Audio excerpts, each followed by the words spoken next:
We are back with the Honorable Joseph Harmon, Minister of State of Guyana.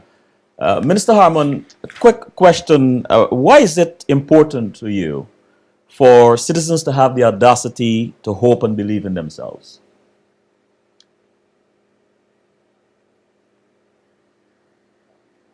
Sorry about that. Go ahead. Yes, I said when you're a poor country, you have to hope. You have to have that audacity to hope. While I'm saying that hope is good, we don't consider hope to be a planning strategy. Hope is something which your people have to instill in people, and they have a certain level of confidence based on your programs that you can do what it is that they believe will make a life better for them. And so this is really what gives people hope and the audacity to think outside of the box. For me, I have always felt that that was one of my hallmarks, that I was always able to think outside of the box. That I believe some people say it's brash, some call it arrogance, but I feel that I have always been audacious, and that I have actually looked at situations to see how best I can achieve the results that I'm looking for, in sometimes unconventional ways, but you actually get to the goal that you're trying to get at. And I believe that Guyanese, as a small nation, we have to think and think big. Many years ago, I believe some one of our leaders were making a reference to 100 meters race, where you are in 100 meters race, and you probably have somebody like a Usain Bolt at the starting lineup with you. And by the time the gun goes off, Usain Bolt is almost at the tape, racing the tape, and you probably not out of your starting blocks yet.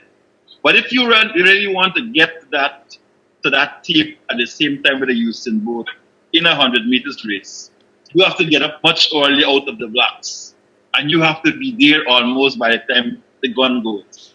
And this is really what I believe sometimes we have to instill in our people. When you look at the United States of America, you look at Canada, you look at England and all of these places that have been developed, and we're saying, well, why can't Guyana be like that?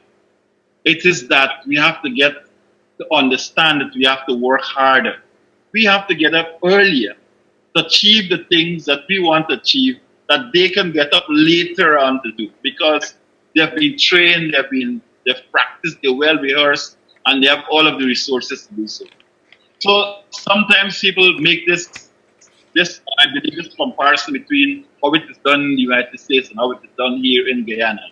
But we are different, and therefore we have to work harder to achieve the things that people achieve with less effort in places like the United States.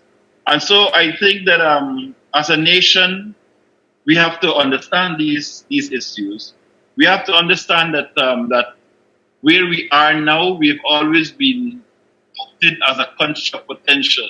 Since I was a little boy, I'm sure since you were a little boy, you'd always told that Guyana is a nation of rich potential. And but that potential, we have to realize that potential in our lifetime to make sure that our Guyanese citizens achieve live that good life. So to do that, celebrating, there's several things which we are doing now in the government to set the framework, set the base for that to take place. And one of the things which we are trying to tackle apart from crime is the question of corruption and that perception of Guyana as a corrupt place. Mm-hmm. And to try to change that perception so that foreign entities, foreign companies can feel comfortable investing in Guyana and unleashing that potential which we always say that we had, so that they can work for the benefit of our people now. And so that's a challenge which we have in the administration, trying to address this question of corruption. And these are some of the things that we're doing right now.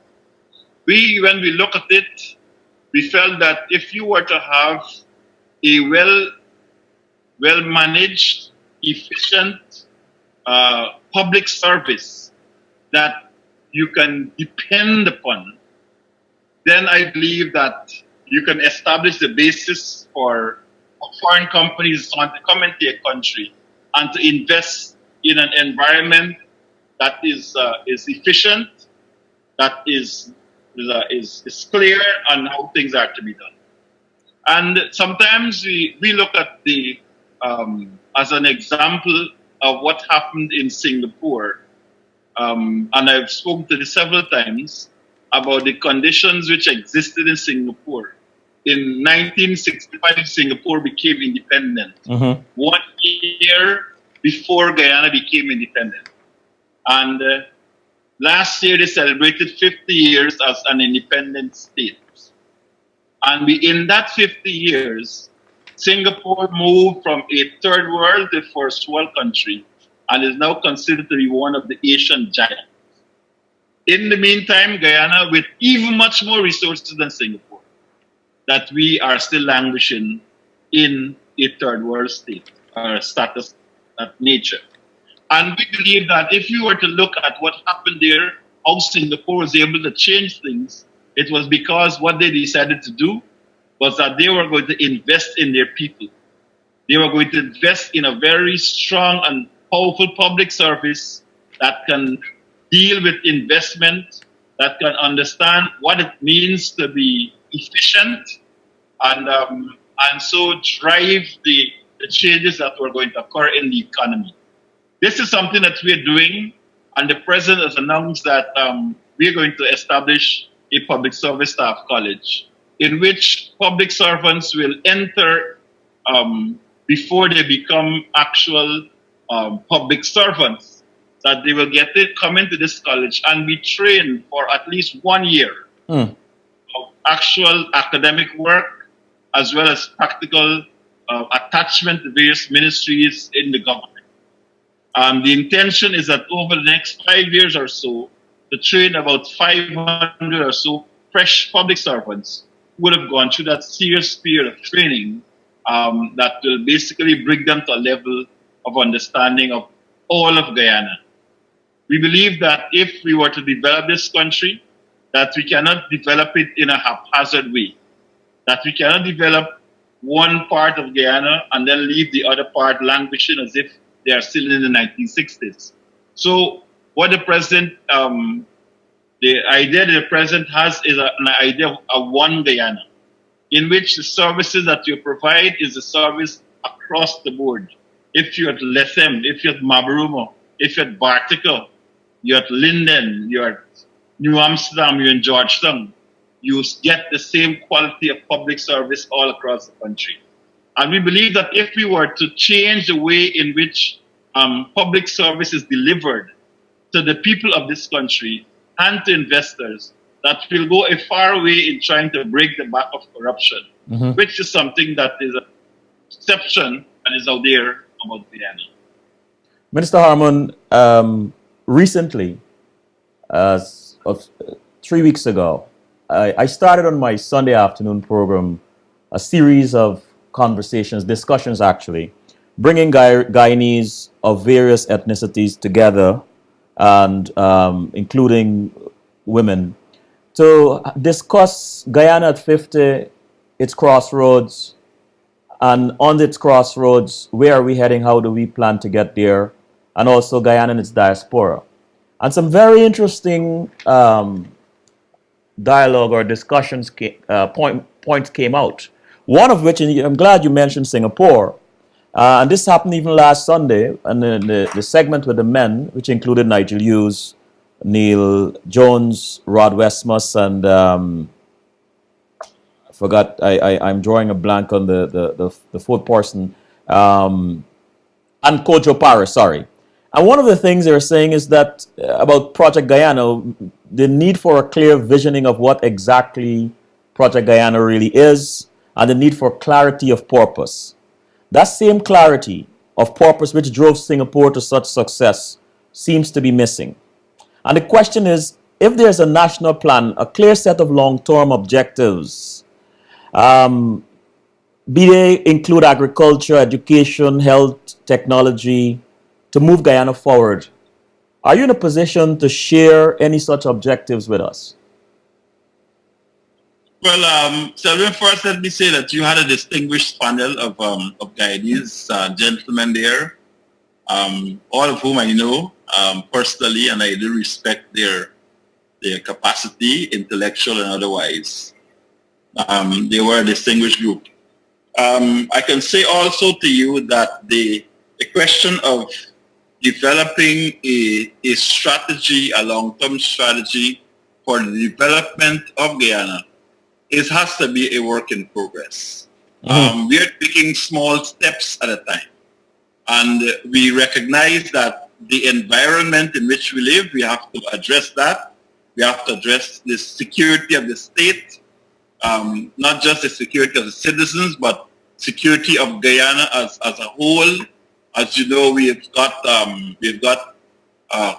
issues on our border with Venezuela, which is actually continues to rear its ugly head and is tending to stymie developments in the Essequibo and off of our coast in the Atlantic. So that is one thing. But I believe if we were to do two things, one, of course, is the security of our state, security of citizens, and the education of this nation. Because the president has actually addressed this matter of Guyana being an education nation, where we actually ensure that our children actually go to school and that they are able to learn. Too many of our children drop out of school at a very early age. And so that the resource base, the human resource base that I spoke about, that Singapore chose to develop, this is the resource base that as a nation we are addressing right now. And education of our citizens is a major priority in our 5-year development plan. Last year in our budget and this year in our budget, I believe a large portion of the budget was dedicated to the education, to the Ministry of Education and to other educational facilities outside of the Ministry of Education. But that large sums of money is spent on educating this nation. I believe that in the long term, a long-term strategy for the development of this country has to emerge from a consultation with our people. Some time ago, the National Development Strategy we had a document which was produced, I believe, sometime in 2010 thereabouts. The National Development Strategy has gone through several reworks and reviews, and I believe that we will have to look at that as a nation, the paradigm which we embraced at that time is something that we still want to look at. But I believe that as a nation, the development path which we take is one, of course, of being an independent nation, that we are basically relying on the energies of our Guyanese people. Also, we rely on the foreign direct investments to unleash the potentials of this country so that we can become a nation of people who are comfortable and who are enjoying the good life.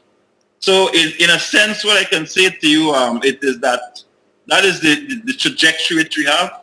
It is not, I would not say it is clearly defined in all the individual segments, but something that we'll have to engage all of our people, not only here in Guyana, but in the diaspora, to develop a system that is distinctly and uniquely Guyanese for the development of this country.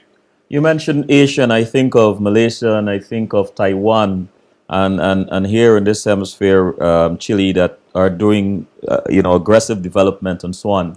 But I want to go back into your timeline that you mentioned China many years ago. I was a little boy then. 3 young lieutenants visited China on a training. You, the retired Brigadier Edward Collins, and Andy Worrell. Do you remember that course and what you gained from that course? Yes, Elvin. I do remember. In fact, I remember it as if it was yesterday, because I think I was 21 years of age or 20 years, and my colleagues were either 21 at the time of that visit.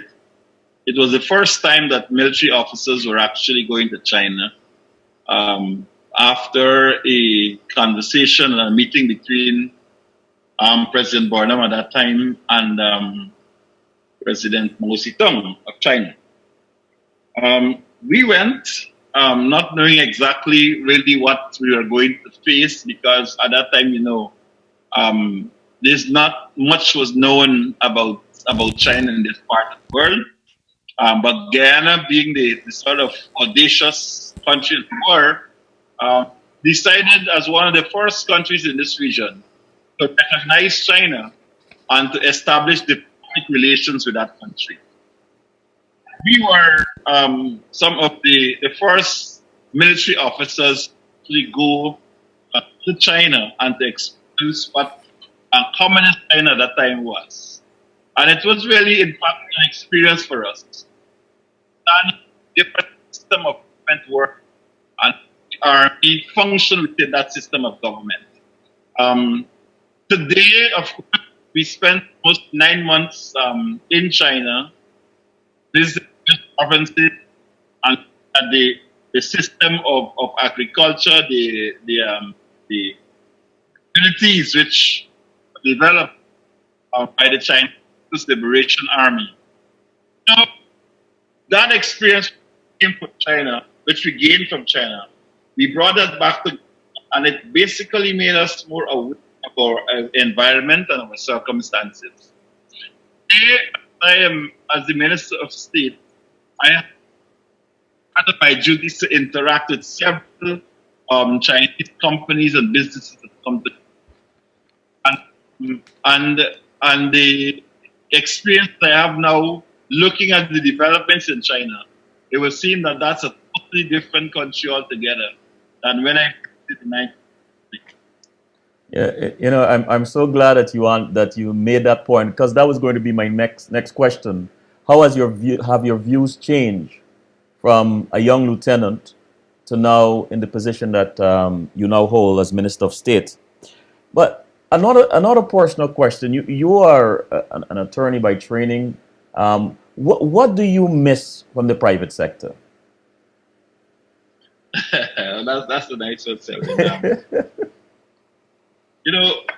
What I miss is being to leave office at about 5 o'clock, and then I can go home and relax on television, or go to something like that.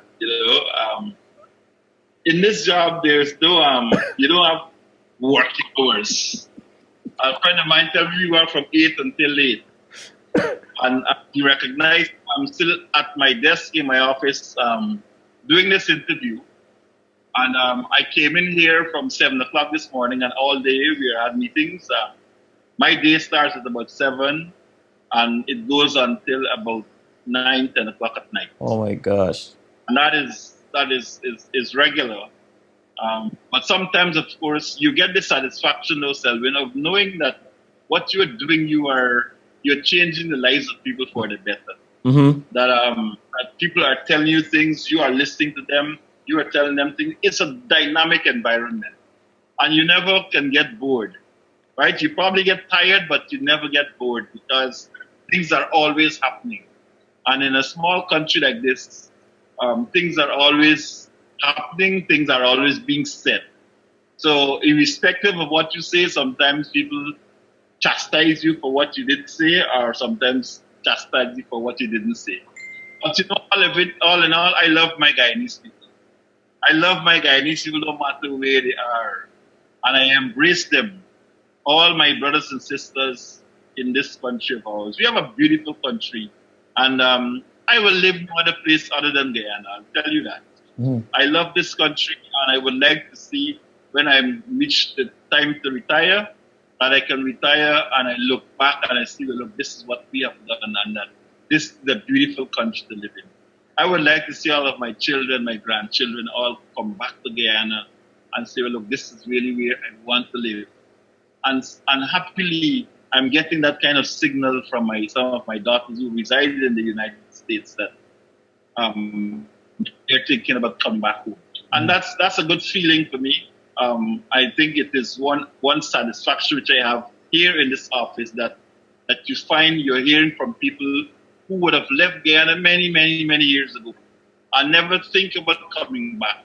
And say to you, look, the work that you guys are doing has given me this confidence that I should come back to Guyana. And I want to come back. I want to do things.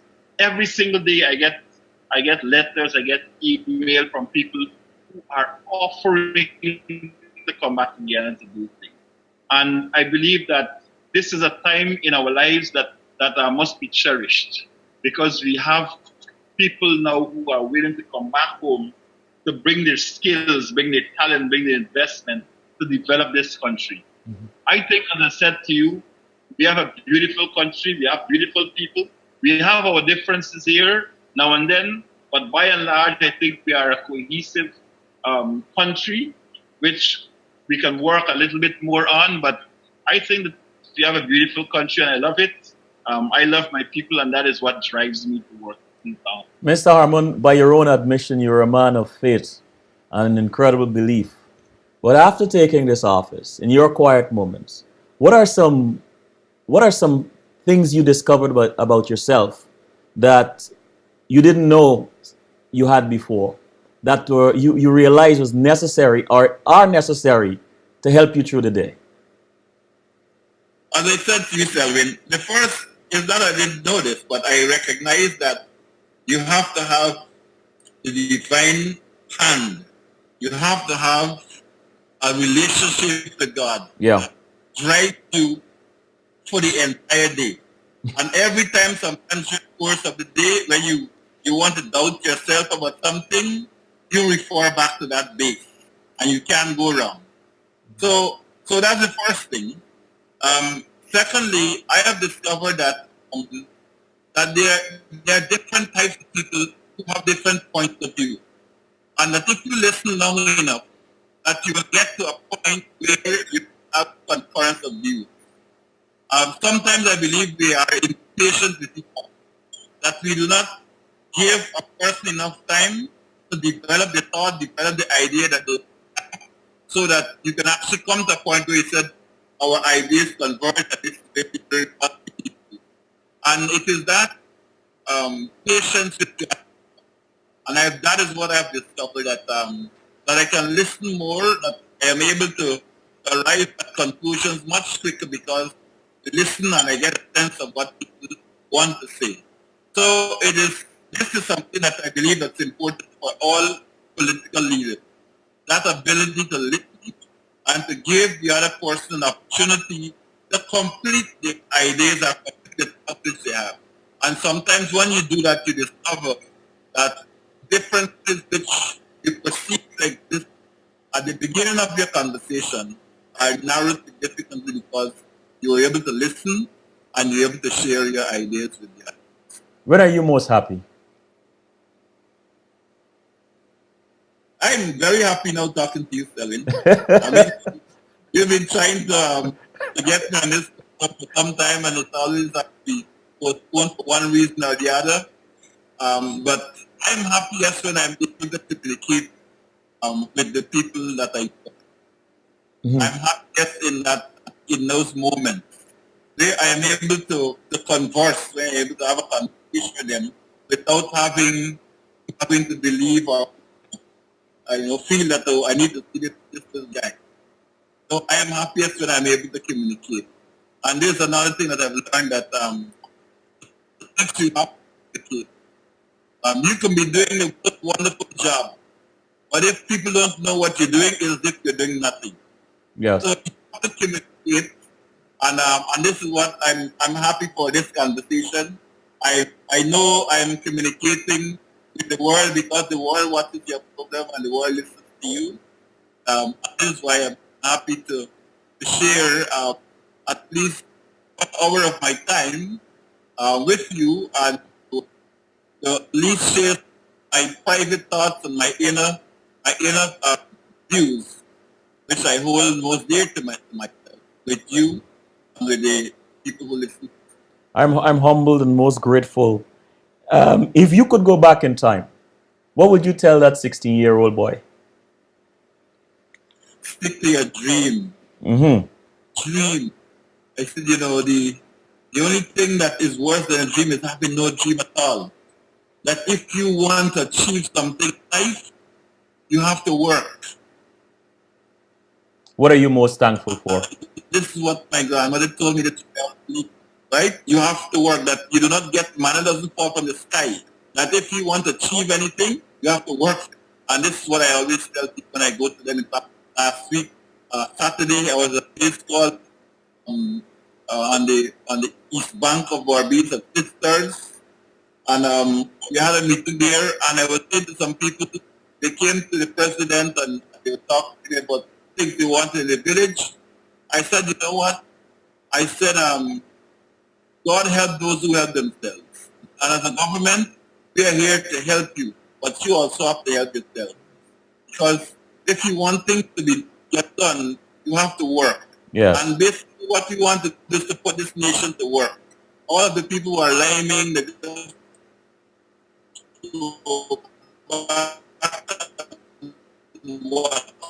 and so on, we wanted this to enough excited to be part of the country that citizens are coming back to work. We've got communities that are coming out, cleaning up the place. Some of them are doing voluntarily. But once you start to work and you look at the benefit of your work and you look at the beauty that arises out of your hard work, then you recognize that there's much more that can be done to move this country forward. Mm-hmm. And what I would want to do is encourage my brothers and sisters to let us work to build this Guyana that we love so much. And we are having those conversations on Sunday afternoons. And I mean, I know you're a very busy minister, and but you're welcome to tune in. I have two more series, two more parts this Sunday coming and the following Sunday. But in the chat room, Borby's chair said, "Yes, that flag raising ceremony made my day. Took the day off from work to watch the live stream." And Mignon asks, "What about training the existing public servants?" But time is on us. Let me ask you just a few more questions, and we call it tonight. What are you most proud of? There are so many things that I'm proud of, Selwyn. I am proud when I actually come into these offices and to look to see where we have come from. That the hard work which has been put in by Guyanese to change the way their lives were being managed by a previous administration. That's when I look and I see the crowds of people who turn out to cheer President Granger and his team when we go anywhere. I feel very proud. I feel that Guyanese people are now a fresh sense of hope, and that if we were to translate that into hard work, that we can make this country a very, very powerful place in this whole region. I believe that Guyana has the potential. It has the people, not only here in Guyana itself, but in the diaspora and spread all across the world, that can bring their energy, bring their investment and so on to bear on this country to make it the place that we want to be. And let me quickly address this issue raised by the caller about what is being done about the public servants who are here in service. What we're doing about that is that we've actually we're revamping the training division of the public service ministry. We're modernizing it. We've actually we're changing all the furnishing in it to make it modern, air conditioning, the computerizing of the entire place, so that the public servants now have a training division which says to them, this is the kind of workplace that we expect. Apart from that, we have, of course, just completed on the point of completing a commission of inquiry into the salaries and conditions of service of public servants, and we expect that to be out very soon. Tomorrow, in fact, right now, the Guyana Public Service Union, they are hosting a Caribbean Public Service Association conference here in Guyana. I'll be hosting the entire delegation tomorrow night at State House. I will be hosting them.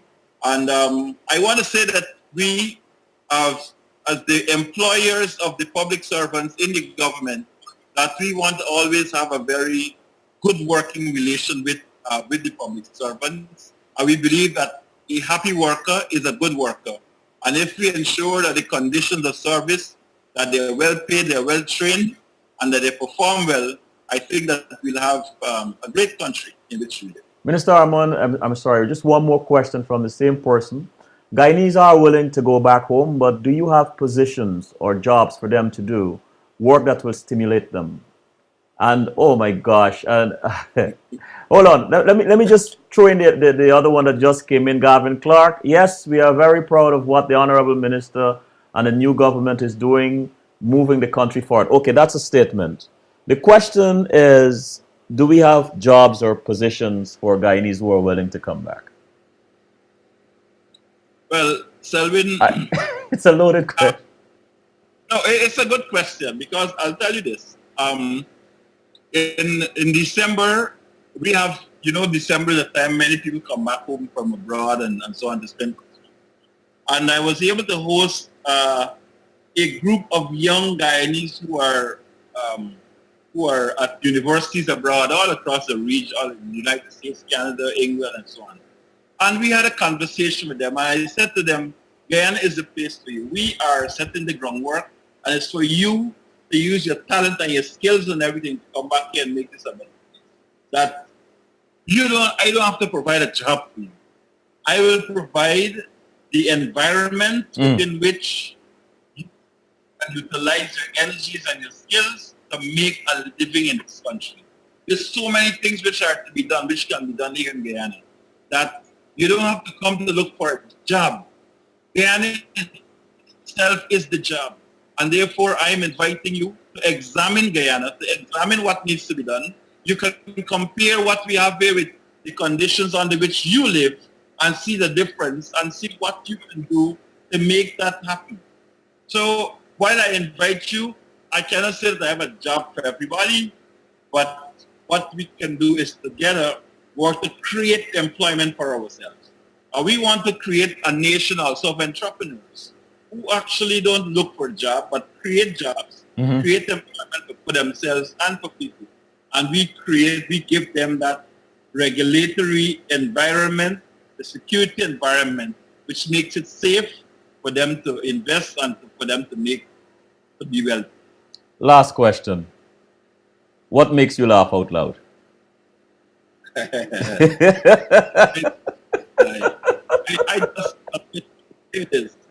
I like a good laugh, and sometimes lunching is sit down with my friends, Eugene Gilbert and Roland Boody and Eddie Collins and these guys and so on. We just throw back and have a beer and we get a good laugh over so many things that we used to do when we were small and the things that we do now. And I think that I enjoy that kind of congeniality among my colleagues. And what do you miss most about that now that you hardly have time to even breathe?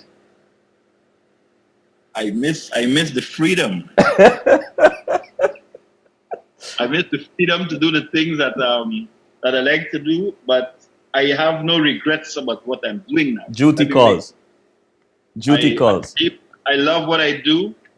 I feel that I'm a servant of the people of this country. And every day I get up and I give praise and I give thanks for the life that I have. I think about the people of Guyana and what else I can do to make their lives more comfortable. 2 compliments I must read before you leave. Excellent point, Joe Harmon. Excellent point. That is Borby's chair. Mignon, I appreciate the cleanup work that is being done so Georgetown can make claim to its old name, Garden City. I noticed the cleaning is all through Guyana, and I am pleased with the results so far. Minister Harmon, thank you. I think our Thank you very much, McDonald. This with the cleaning of ourselves, we're cleaning on the outside. So if you want a clean heart with a clean spirit, and that you clean your environment, and other people come and add to that what you have. So cleaning of the country is really about, it's almost become a spiritual thing. because this cleaning is really to receive greater gifts that are there waiting for us as a country. Thank you, Minister Harmon. Good night. Good night, Selvin, and good night to your viewers, and thank you for listening. You're welcome.